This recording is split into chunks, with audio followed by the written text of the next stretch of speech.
Welcome back to the Guardian Rebel Review, ladies and gentlemen.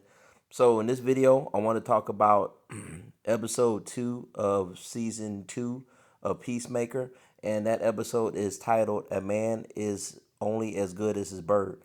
And the episode starts off with Rick Flag Sr. taking control of Argus, uh, replacing Amanda Waller.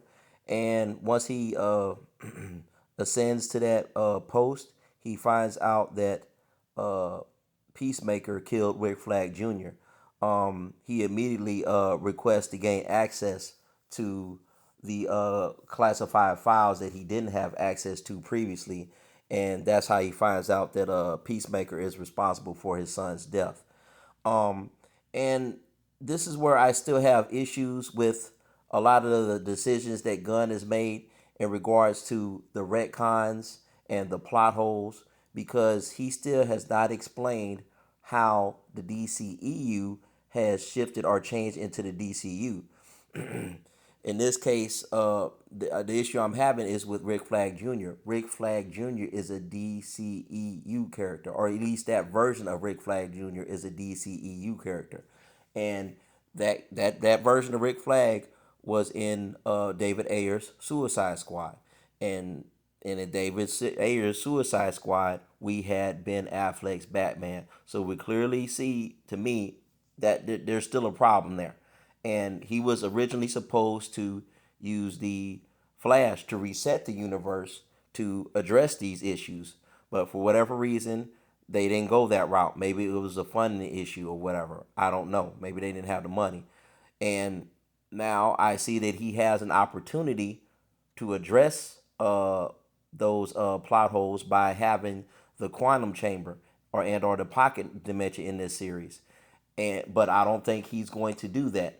So I don't see what's the point of him having the quantum chamber in this series that gives him access to the multiverse. He should have used that to reset his universe. All he had to do was just have Peacemaker go from the DC EU into the DC U via the quantum chamber and enter another parallel world, which is supposed to represent his DCU. He should do that. He hasn't done it yet. I think it's stupid and ignorant and lazy. Anyway, the next thing that happens, we see Tim Meadows' character, Agent Flurry. He's introduced, and he joins the cast on the show. His lines are really hilarious, by the way. He's funny. I'm a Saturday Night Live fan, and I don't have a problem with Tim Meadows being on the show. I think it's really funny. His lines really crack me up. So I guess I can give Gunn some credit for that. The next thing we see the aftermath of that unnecessary orgy scene that was disgusting in the first episode. They should have never put that crap in there. But I felt a little bit better once you see Peacemaker throwing them all out after he sobers up. We see that happen in the episode. Then we cut to another scene where Peacemaker tells Adebayo that there's 99 other parallel worlds in the quantum chamber. Like I was saying before, this is what Gunn should use to reset the universe, and address all those plot holes so it's not confusing, so we understand that this is a whole new universe.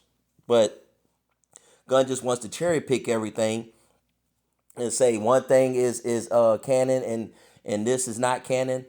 That doesn't make any sense. That crap isn't working.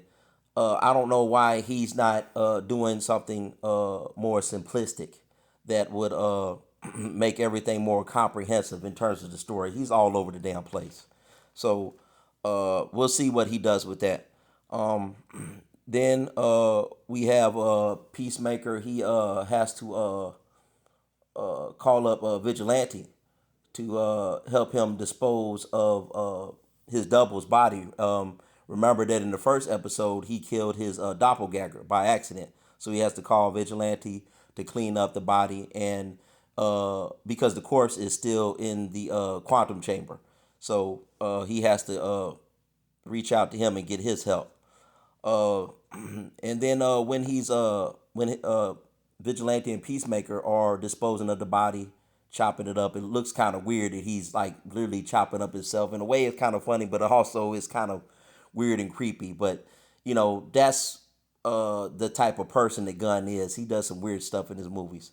So and TV shows. So anyway, he's disposing of the body, and when he's disposing of the body, uh his double's phone falls out, and he eventually goes through his double's phone. Obviously, he can easily gain access. He can use his the facial recognition uh to bypass to gain access to this phone. And when he gains access to the phone, he sees pictures of his double and Harcourt. They seem really happy together on Earth 2, and we obviously can see that Chris is going to end up assuming the identity of his double to get closer to Earth 2's version of Harcourt. So we can see that coming.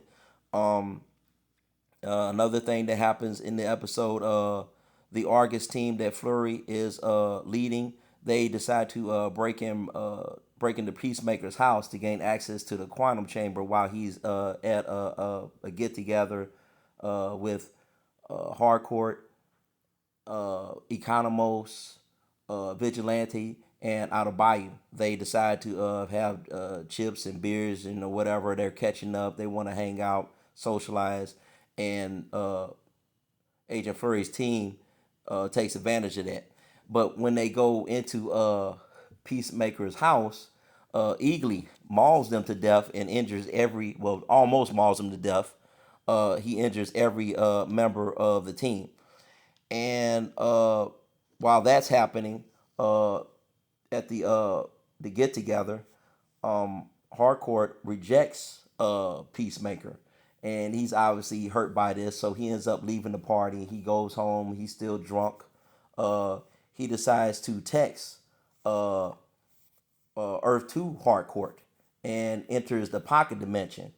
And when he goes to the pocket dimension or the quantum chamber, he goes into his room and he can immediately hear his father and brother talking. Uh, and he gets a response from Earth 2 Harcourt. And that's pretty much where the episode ends. And that's really all I have for this video.